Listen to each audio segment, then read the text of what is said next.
الحمد لله وحده والصلاة والسلام على من لا نبي بعده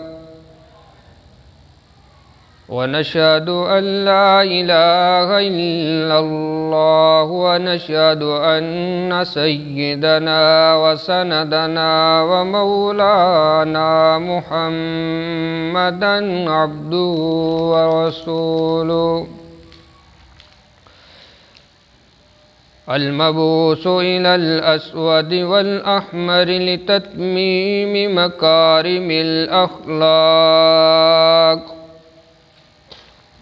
لا يخلق نبي ولا رسول بعده ولا أمة بعد أمته ولا شريعة بعد شريعته ولا كتاب بعد كتابه صلى الله تعالى عليه وعلى آله وأصحابه الذين هم خلاصة الأرب الأتباع وخير الخلائق بعد الأنبياء وهم كالنجوم في السماء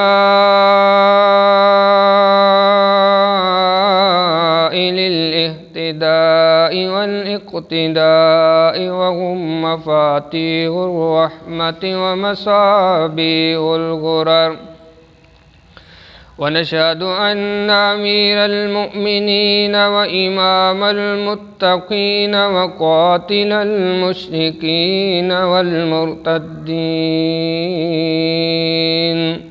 أبا بكر الصديق ولي الله ووصي رسول الله وخليفته بلا فصل أما بعد فأعوذ بالله السميع العليم من الشيطان الرجيم بسم الله الرحمن الرحيم الله ولي الذين آمنوا يخرجهم من الظلمات إلى النور أفمن شرح الله صدره للإسلام فهو على نور من ربه وقال صاحب القرآن صلى الله عليه وسلم من يرد الله به خيرا يفقهه في الدين صدق الله وصدق رسوله النبي الأمي الكريم الأمين ونحن على ذلك لمن الشاهدين والشاكرين والحمد لله رب العالمين۔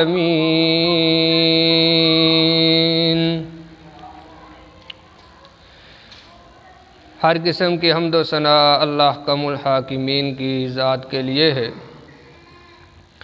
جو ہم سب کا خالق مالک رازق ہے، داتا گنج بخش فعال لما یرید علی کل شیء قدیر کی طاقتوں کا مالک ہے۔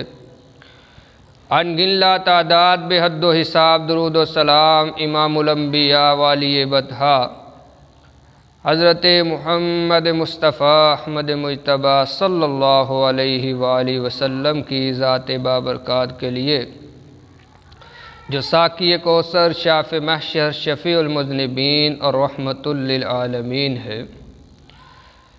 حضرات ذی وقار، تین لوگ کائنات میں مانگے گئے ہیں، مانگ کر کے لیے گئے ہیں، اور مانگنے والیاں ہستیاں جو ہیں وہ کوئی عام نہیں بلکہ اللہ کے پیغمبر اور رسول تھے۔ سب سے پہلے جس نے مانگا اور جس کو مانگا حضرت ابراہیم خلیل اللہ علیہ السلام نے مانگا تھا امام الانبیاء کو، جب بیت اللہ تعمیر کر رہے تھے،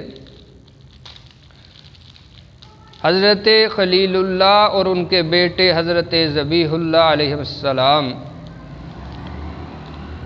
اس وقت اللہ کے سامنے ہاتھوں کو پھیلایا، دامن کو پھیلایا اور کچھ مانگا۔ قرآن پاک نے یوں بیان فرمایا ہے، الہ العالمین نے فرمایا وَإِذْ يَرْفَعُ إِبْرَاهِيمُ الْقَوَاعِدَ مِنَ الْبَيْتِ وَإِسْمَاعِيلُ رَبَّنَا تَقَبَّلْ مِنَّا إِنَّكَ أَنْتَ السَّمِيعُ الْعَلِيمُ۔ الہ العالمین نے یوں نقشہ کھینچا کہ دونوں باپ بیٹا جب میرے گھر کی بنیادوں کو کھڑا کر رہے تھے، بیت اللہ تعمیر ہو گیا۔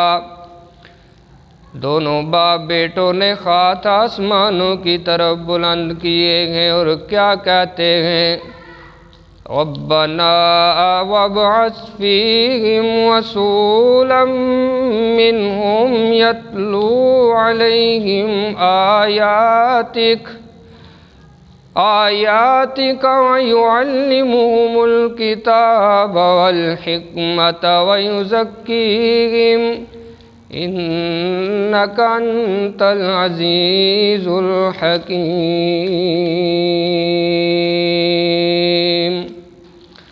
اللہ سے مانگا ہے کہ اللہ ہم نے تیرا عالمی گھر تعمیر کر دیا ہے، اب اس عالمی یونیورسٹی کے لیے ہمیں معلم انسانیت بھی چاہیے جو یہاں آنے والے لوگوں کی تربیت کیا کریں گے۔ اللہ ایسا پیغمبر، ایسا رسول بھیج دے، یتلو علیہم آیاتک، جو یہاں آنے والوں کے سامنے تیرے قرآن کی تلاوت کرے، ان کو حکمت کی تعلیم دیں، ان کا تزکیہ نفس کریں۔ سیدنا ابراہیم علیہ السلام نے اس وقت مانگا تھا اللہ سے۔ پھر ایک اور پیغمبر ہیں کہ جنہوں نے مانگا، ان کا نام نامی ہے حضرت سیدنا موسیٰ علیہ السلام۔ اللہ نے نبوت عطا کی نا، تو پھر انہوں نے بھی مانگا تھا۔ قرآن پاک نے اس کو بیان فرمایا ہے، سورت کا نام طٰہٰ ہے۔ فرمایا قال رب اشرح لی صدری ویسر لی امری واحلل عقدۃ من لسانی یفقہوا قولی واجعل لی وزیرا من اہلی ہارون اخی۔ الہ العالمین، میں تیرا پیغمبر تجھ سے مانگتا ہوں، اپنے بھائی ہارون کی رفاقت مانگتا ہوں کہ اللہ میرا ساتھ عطا کر دے میرے بھائی ہارون کو، ان کو بھی نبی اور رسول بنا دے، ان کو بھی پیغمبر بنا دیجئے۔ اب تیسرا پیغمبر ہے جس نے مانگا اللہ سے، ایک فرد مانگا، ایک انسان مانگا۔ فرمایا اللہم اعز الاسلام بعمر بن الخطاب۔ الہ العالمین، میں تیرا نبی تجھ سے اسلام کے لیے ابن الخطاب کی جلالت اور عدالت مانگتا ہوں۔ اللہ اسلام کو عزت عطا فرما دیجئے، کس کے ساتھ؟ عمر بن خطاب رضی اللہ تعالیٰ عنہ کے ساتھ۔ عمر تیری جلالت کے کیا کہنے، تیری عدالت کے کیا کہنے، تو کیسا پاک باز انسان ہے، تو اللہ کا بھی چنیدہ ہے، چنا ہوا ہے، محمد کریم صلی اللہ علیہ وسلم کا بھی تو پسندیدہ ہے۔ دنیا مانگتی ہے تو کیا مانگتی ہے؟ اللہ ہمیں اپنے نبی کی رفاقت عطا فرما دیجئے نا، نبیوں کی رفاقت۔ اور نبی خود کیا مانگ رہے ہیں کہ اللہ اسلام کو عزت دے دیجئے۔ عمر ابن الخطاب رضی اللہ تعالیٰ عنہ کے ذریعے جو دعا مانگی تھی سیدنا ابراہیم خلیل علیہ السلام نے، وہ ہزاروں سال بعد پوری ہوئی۔ جو دعا مانگی تھی سیدنا موسیٰ علیہ السلام نے، وہ بھی کتنی دیر بعد قبول ہوئی۔ جو دعا امام الانبیاء علیہ السلام نے مانگی، الہ العالمین میں تجھ سے عمر کی جلالت مانگتا ہوں، رات کو دعائیں ہو رہی ہیں، صبح کو عمر پروانہ بن کر کے شمع رسالت پہ قربان ہو جاتا ہے، آ جاتا ہے نا۔ میرے عزیز دوستو، یہ عمر ابن الخطاب ہیں، یہ اتنے قیمتی انسان ہیں نا، جس کے بارے میں رحمت کائنات صلی اللہ علیہ وسلم نے فرمایا تھا کہ عمر تو اتنا قیمتی ہے، تیری ہستی کے کیا کہنے، تیری شخصیت کے کیا کہنے، جس گلی سے تو گزرتا ہے شیطان کی ماں مر جاتی ہے، وہ گلی، وہ رستہ، وہ جگہ چھوڑ کر کے دم دبا کر کے بھاگ جاتا ہے۔ عمر تیری جلالت کے کیا کہنے، شیطان بھی ڈرتا ہے تو تجھ سے ڈرتا ہے، اور شیطنت کیوں نہ ڈرے تیرے نام سے۔ اللہ نے تجھے تو مقام اتنا دیا ہے، فرمایا لو کان بعدی نبی لو کان عمر۔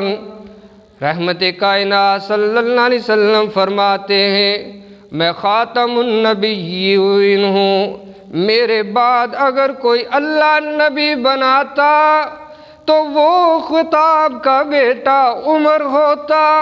عمر تیری قسمت کے کیا کہنے، کیا تجھے اللہ نے بنا دیا۔ اور یہی عمر ہے نا کہ جس کی رائے پر پھر قرآن بھی اترا کرتا تھا، قرآن نازل ہوتا تھا۔ ایک دن کہنے لگے اللہ کے نبی صلی اللہ علیہ وسلم جی، یہ جب امہات المؤمنین مومنوں کی مائیں بے پردہ گھر سے باہر نکلا کرتی ہیں تو لوگوں کی شرارتیں نگاہیں ان پر ہوتی ہیں۔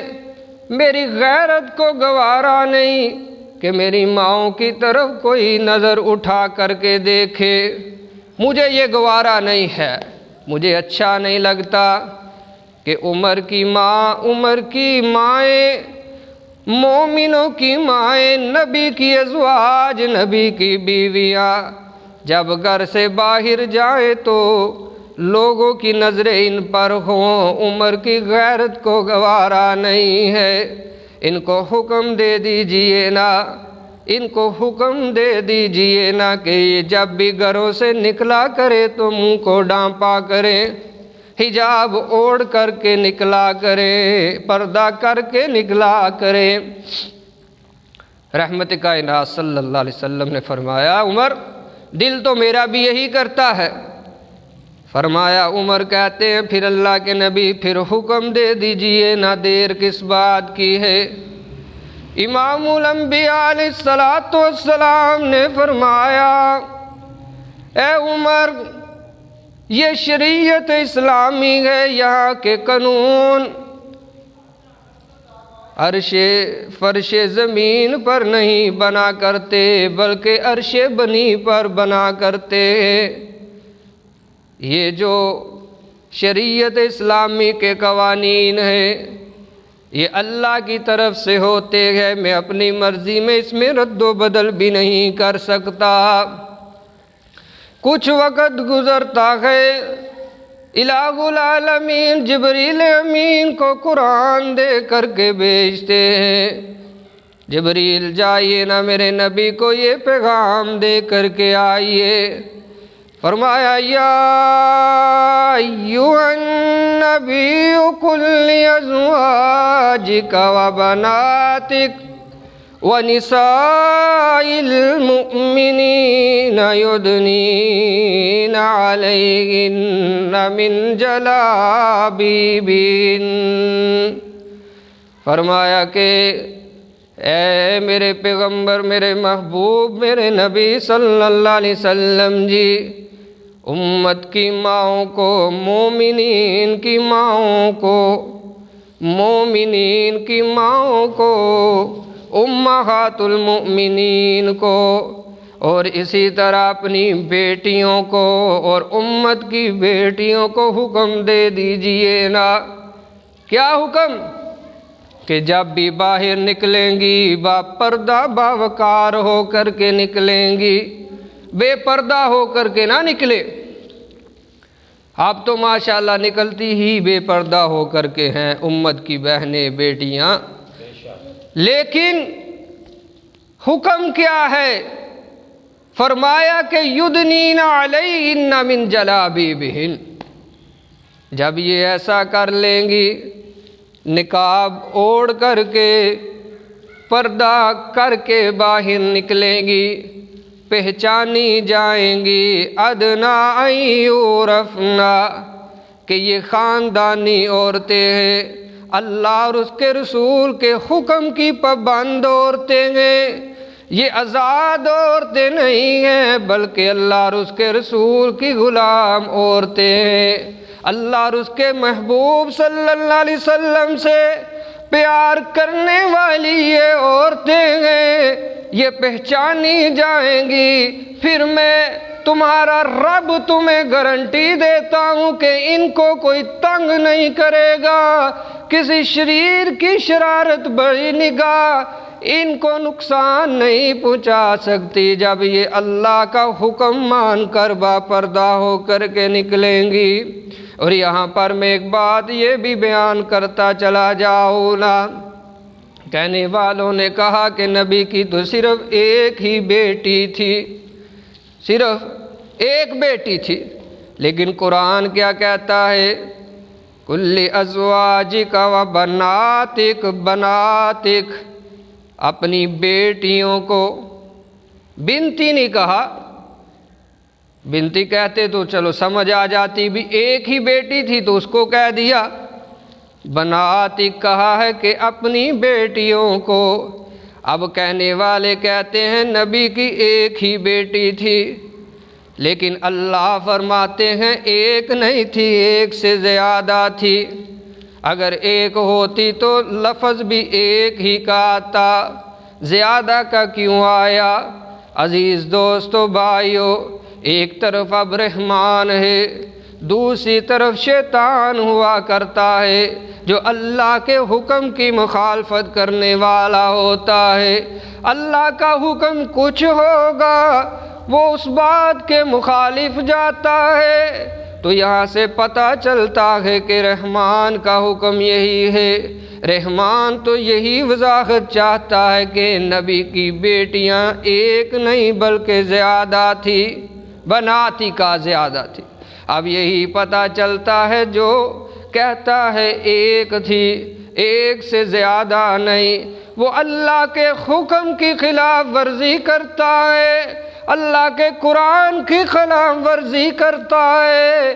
کائنات کے لوگوں سن لو، اللہ کے قرآن کی مخالفت مومن نہیں کیا کرتا، بلکہ رحمان کے بندے نہیں کرتے، شیطان کے بندے کیا کرتے ہیں۔ قرآن کی مخالفت کون کرتا ہے؟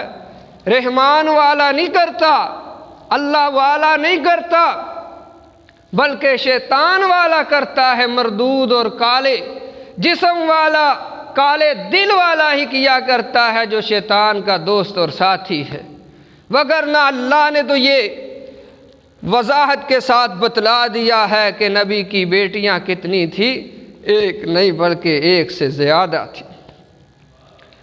اللہ نے حکم جاری کر دیا کہ اے میرے پیغمبر صلی اللہ علیہ وسلم، اگر عمر کی غیرت کو گوارا نہیں ہے کہ امہات المؤمنین آپ کی بیٹیاں، اسلام کی بیٹیاں بے پردہ باہر جائیں تو تمہارے رب کو بھی یہ گوارا نہیں ہے۔ عمر نے زمین کے اوپر یہ رائے دی تھی، اللہ نے عرش بری سے قرآن بنا کر کے قیامت تک کی عورتوں کے لیے ضابطہ بنا دیا، قانون بنا دیا ہے۔ ایک دفعہ رحمت کائنات صلی اللہ علیہ وسلم اپنے اسی یار کے ساتھ حرم پاک کے اندر طواف فرما رہے تھے، چکر کاٹے جا رہے تھے، اللہ کے گھر کے چکر لگا رہے تھے۔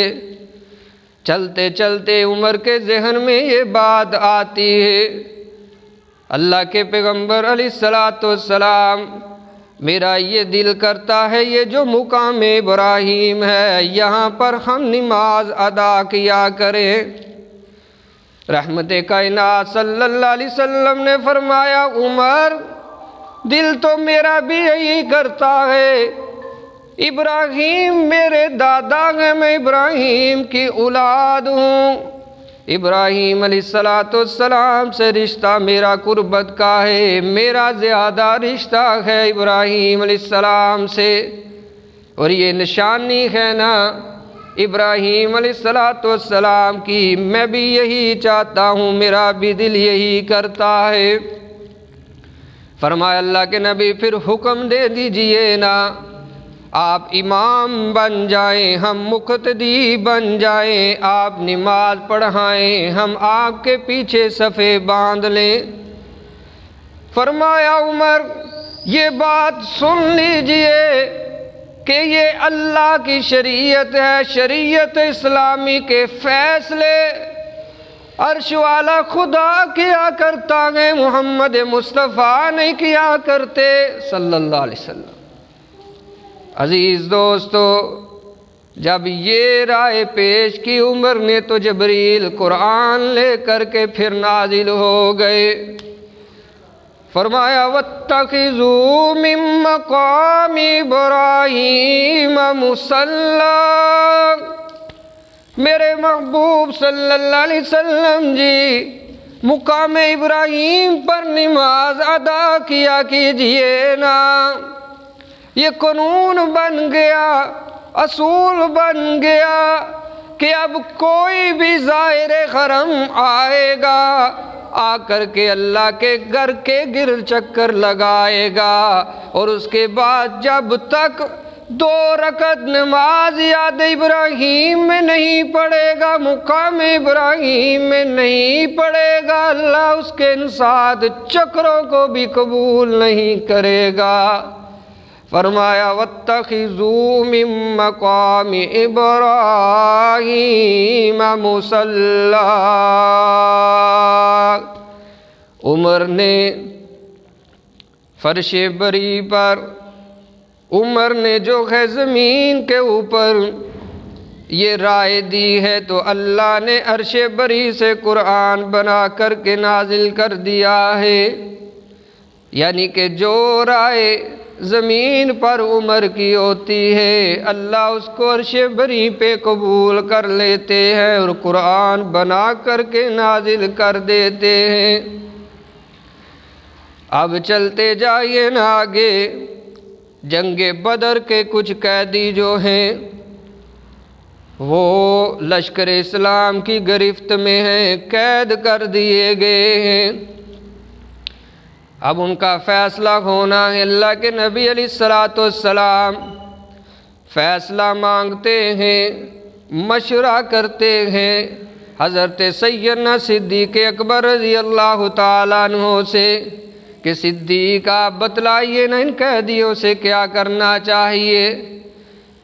رحمت کائنات صلی اللہ علیہ وسلم کے یہ ساتھی حضرت سیدنا صدیق اکبر فرماتے ہیں اللہ کے نبی صلی اللہ علیہ وسلم جن کو معاف ہی کر دینا چاہیے یا پھر فدیہ لے لیجئے کوئی تھوڑا سا اور ان کو چھوڑ دیجئے۔ رحمت کائنات صلی اللہ علیہ وسلم نے فرمایا اے ابن الخطاب آپ رائے دیجئے نا کہ ان قیدیوں کے ساتھ کیسا سلوک کرنا چاہیے، کیا کرنا چاہیے۔ اللہ اکبر فرمایا نا سیدنا فاروق اعظم نے، اللہ کے پیغمبر السلام جی میرے رشتہ دار مجھے دیجئے، حضرت علی رضی اللہ تعالیٰ عنہ کے رشتہ دار ان کو دیجئے، ہر ایک کو اس کا رشتہ دار دیا جائے، وہ خود اپنے ہاتھوں سے ان کے سر تن سے جدا کر دے اور بتلا دیں کہ اسلام کے مقابلے میں کوئی کسی کا عزیز نہیں ہے، کوئی رشتہ دار نہیں ہے۔ اگر سب سے زیادہ عزیز ہے تو اسلام ہے، سب سے زیادہ قریب ہے تو اسلام ہے۔ جو اسلام کا نہیں بنتا، جو رحمان کا نہیں بنتا، وہ ہمارا بھی نہیں ہے۔ فرمایا کہ ان کی گردنیں تن سے جدا کر دینی چاہیے۔ اللہ کے پیغمبر علیہ السلام نے فرمایا عمر تو جلالی ہے، تیرے فیصلے بھی بڑے جلالی ہے۔ اللہ اکبر۔ رحمت کائنات صلی اللہ علیہ وسلم نے کیا کیا؟ فدیہ لیا اور قیدیوں کو رہا کر دیا۔ لیکن قرآن آیا نا، فرمایا ما کان لنبی ان یکون له اسری حتی یسخن فی الارض تریدون عرض الدنیا واللہ یرید الآخرہ۔ اللہ نے فرمایا کہ کسی نبی کے لائق نہیں ہے کہ اللہ کے حکم سے پہلے ہی وہ کوئی حکم صادر کر دیں، اللہ کے فیصلے سے پہلے ہی فیصلہ کر دے۔ یہ بات میرے محبوب صلی اللہ علیہ وسلم کچھ موضوع نہیں لگی، کوئی صحیح نہیں لگی ہے۔ فرمایا کہ عمر کی رائے بالکل ٹھیک تھی ان قیدیوں کے بارے میں۔ میرے عزیز دوستو، عمر کی شخصیت تو دیکھیے نا کتنی ہی اعلیٰ و بالا، عرفہ و بلند ہے۔ کیا مقام ہے پیارے عمر کا، کیا شان ہے پیارے عمر کی رضی اللہ تعالیٰ عنہ۔ زمین پر سوچتے ہیں، رائے دیتے ہیں، مشورہ دیتے ہیں تو عرش سے قرآن بن کے نازل ہو جاتا ہے۔ اب ایک وقت ایسا بھی آیا نا، عبداللہ بن ابی منافق رئیس المنافقین مر جاتا ہے اور خواہش ظاہر کر جاتا ہے کہ جب میں مر جاؤں تو میرا جنازہ امام الانبیاء سے کہیے گا وہ پڑھائیں آ کر۔ وہ مر گیا۔ اس کے بیٹے تھے حضرت عبداللہ رضی اللہ تعالیٰ عنہ، وہ رحمت کائنات صلی اللہ علیہ وسلم کے پیارے ساتھی تھے، صحابی تھے۔ باپ رئیس المنافقین ہے۔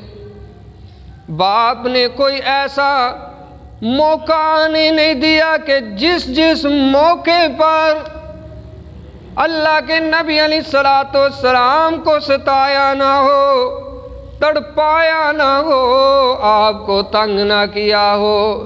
لیکن بیٹا آپ کا غلام ہے، آپ کا شاگرد ہے۔ اللہ جس کو چاہتے ہیں ہدایت عطا فرما دیتے ہیں اور جس کو چاہتے ہیں ہدایت سے دور رکھتے ہیں۔ باپ مانتا نہیں ہے اور بیٹا مان گیا ہے، اسلام کو قبول کر جاتا ہے۔ میرے عزیز دوستو، جب یہ مر گیا تو بیٹا آیا کہ اللہ کے نبی صلی اللہ علیہ وسلم میرے باپ کا جنازہ آپ نے پڑھانا ہے۔ بیٹے نے آ کر کے کہا آپ صلی اللہ علیہ وسلم آگے بڑے جنازے کے لیے تیار ہو گئے کہ میں جنازہ پڑھانے کو تیار ہوں۔ اس وقت بھی رحمت کائنات صلی اللہ علیہ وسلم کے یہ پیارے شاگرد آگے ہوئے، کہنے لگے اللہ کے پیغمبر صلی اللہ علیہ وسلم جی یہ وہی ہے نا جس نے کبھی کوئی موقع آپ کو ستائے بغیر گزرنے نہیں دیا، جانے ہی نہیں دیا۔ یہ وہی ہے نا جس نے حضرت اماں جان سیدہ عائشہ صدیقہ رضی اللہ تعالیٰ عنہ پہ تہمت لگائی تھی، سیدہ رضی اللہ تعالیٰ عنہا کو ستایا، آپ کو ستایا تھا۔ آپ اس کا جنازہ پڑھائیں گے؟ میرے عزیز دوستو بھائیو، اللہ کے پیغمبر علیہ السلام آگے بڑھے۔ اللہ اکبر، یہ کتنے پیارے نبی اور انسان تھے نا۔ فرمایا نا اللہ نے وَمَا أَرْسَلْنَاكَ إِلَّا رَحْمَةً لِّلْعَالَمِينَ۔ فرمایا کائنات کے لوگوں، ہم نے اپنے پیغمبر کو جو ہے رحمت للعالمین بنا کر کے نہ بھیجا ہے، جہانوں کی رحمت بنا کر کے بھیجا ہے۔ اسی لیے تو کہنے والے نے بھی یہ کہا تھا نا، وہ نبیوں میں رحمت لقب پانے والا، مراد غریبوں کی بھر لانے والا، وہ اپنے پرائے کا غم کھانے والا، مصیبت میں غیروں کے کام آنے والا، محبت کے یوں جس نے دریا بہائے، دل ان کے بھی جیتے جو سر لینے آئے، بندہ نوازی کے یہ جوہر دکھائے، خود کھا کر جو اور جواہر لٹائے، خوشی خوشی خوشی خوشی اپنی غیروں کے غم میں بھلا دی، دیا درد جس نے اسے بھی دعا دی۔ اللہم صلی علی محمد وعلی آل محمد۔ یہ پیارے پیغمبر ہیں نا، رؤوف الرحیم نبی ہیں نا۔ میرے عزیز دوستو، آپ صرف اسی وجہ سے آگے ہوئے ہیں۔ اگر میرے جنازہ پڑھانے سے اللہ اس کو معاف کر دے تو میرا کیا جاتا ہے؟ یہ وہ شخص ہے جس نے کبھی کوئی موقع ضائع نہیں جانے دیا۔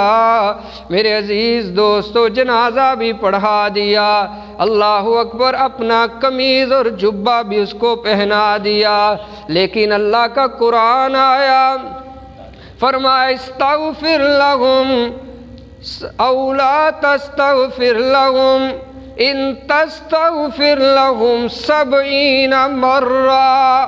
میرے محبوب صلی اللہ علیہ وسلم، آپ تو چاہتے ہیں نا کہ ہم اس بدبخت کو معاف کر دیں، لیکن یہ آپ کا دشمن ہے، ہمارا بھی دشمن ہے۔ اس نے کبھی کوئی موقع ضائع نہیں جانے دیا کہ جب اس نے اسلام اور اہل اسلام کو نقصان نہ پہنچایا ہو۔ یہ منافق اعظم تھا، رئیس المنافقین تھا نا، ہم نے اس کو معاف نہیں کرنا۔ اگر آپ 70 دفعہ بھی جنازہ پڑھا دیں گے لیکن ہم نے معاف نہیں کرنا۔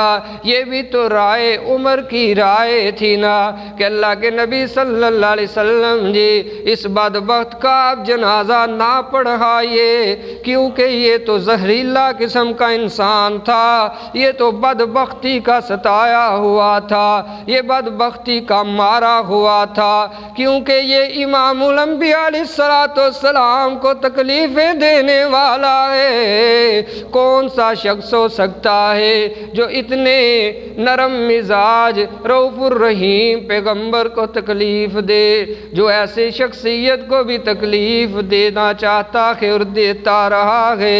اللہ فرماتے ہیں اس شخص کے لیے ہمارے پاس کوئی معافی نہیں، بلکہ فرمایا ان المنافقین فی الدرک الاسفل من النار، فرمایا یہ جو منافق ہے نا، اس کا تو درجہ جہنم کا سب سے نچلا ہے۔ سب سے نچلے گڑھے جہنم کے اندر اگر پھینکا جائے گا تو ان منافقین کو پھینکا جائے گا۔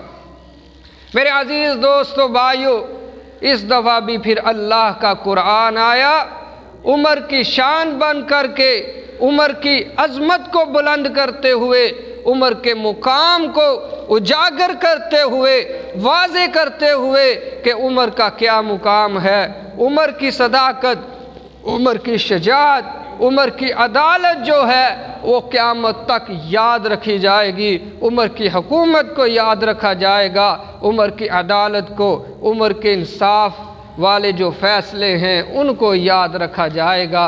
اللہ تعالیٰ سے دعا ہے اللہ رب العالمین ہمیں صحابہ کرام سے محبت کرنے والا بنائے، اللہ ہمیں ان کی غلامی کے اندر زندگی بسر کرنے والا بنائے، جب تک ہم زندہ حالت اسلام پر، جب موت آئے حالت ایمان پر۔